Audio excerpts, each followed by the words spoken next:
asalaamaaleykum wa rahmatullah wa barakaatu mbokk yi maa ngi leen nuyu di leen ziar di leen dalal chaîne YouTube Ben Makhtar comme ni mu leen ko tigee woon rek depuis démb na leen fii ak une semaine daal fas yéene naa bu dee awma benn ndog ci diggante bi di leen di joxaat secret yu jëm si seen diggante yi ndaxte moo nekk loo xamante ni moom ngeen gën a bëgg ndaxte bu ma fa joxee ay secret kaaraange kenn du ko seetaan bu ma fa joxee ay secret ubbeekaay de mel ni nit ñi moom farataaluñ loolu te alors que loolu moo nekk base bi dëgg la nag ku nekk ak sa soxla moo tax ñu xool li ngeen gën a bëgg ñu doon koy defal rek waaw kon nag secret bi dafa nekk secret bu am solo lool te baax ñi nga xam ne sëyaguñ te bëgg sëy itam ki ñu bëgg ak ñi nga xam ne itam ñi ngi sëy te seen sëy yi neexul su ko defee incha allahu rabbi dañuy fas yéene jox leen si secret bu am solo lool boo nekkee ak sa borom kër wala nga nekk ak sa soxna neexut wala ngay nekk nit ki di génn ak moom. te yaa ngi fas yéene dañ ko soxna te gis ne yombul pour moom mën a am incha allah nga fexee def lii nekk na loolu jafee bind ndaxte xawaatim muy murabba musallas ak yëpp dafa am yoon te nit ki itam parfois dañ leen jox ay secret am na yoo xam ne mu ngeen ko def su fekkee ne jàng alxuraan wala xam nga wala jàng asraar am na yoo xam ne mu nga ko defal sa bopp voilà waaye naan expliquer secret bi ni ngeen ko defee bien vrai que nag am na ñu si bëri ñoo xam ne fii si groupe bi fii nii wala ñuy seetaan dañoo xaw a doy waar. man nit su demee ba may woo naa ma damaa bëgg nga séparer ma diw ak diw damaa bëgg nga séparer ma ñaari nit kooku yaakaar naa ne kon kooku yab ma moo tax ndaxte man amul dara noo xam ne waxee naa ko ba mu tax nit war maa yab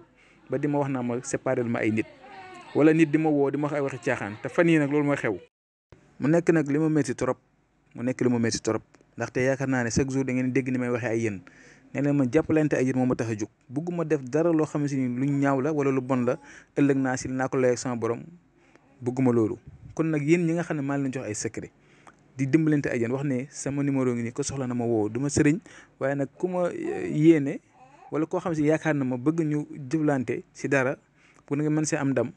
ngeen def ma si ñu waxtaan waaye waxuma nag bu lu waaye neex mu woo ma sant ma ko yoroo ay millions yoroo ay milliards sama yoon nekku si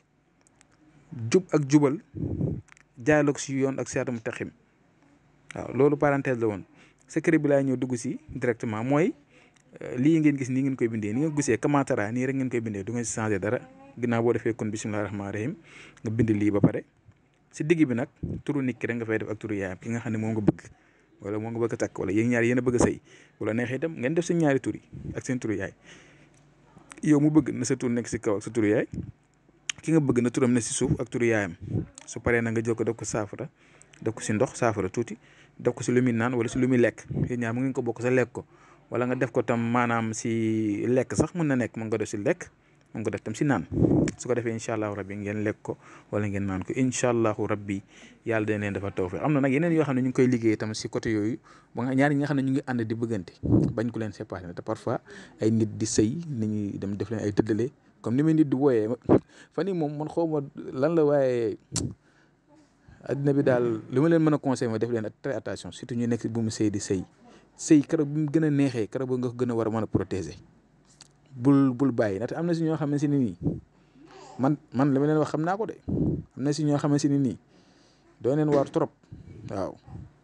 doo leen waar trop te ñeme yàlla lu nekk sañ nañ koo def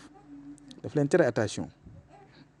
waaw man naa xam naa ne moom ñi may woo di ma waxi caaxaan yooyu moom xam naa man ni may defee ak ñoom waaw kon nag maa ngi yem fii di leen jox di day suba jàmm incha allah asalaamaaleykum wa rahmatulah wa barakaatu.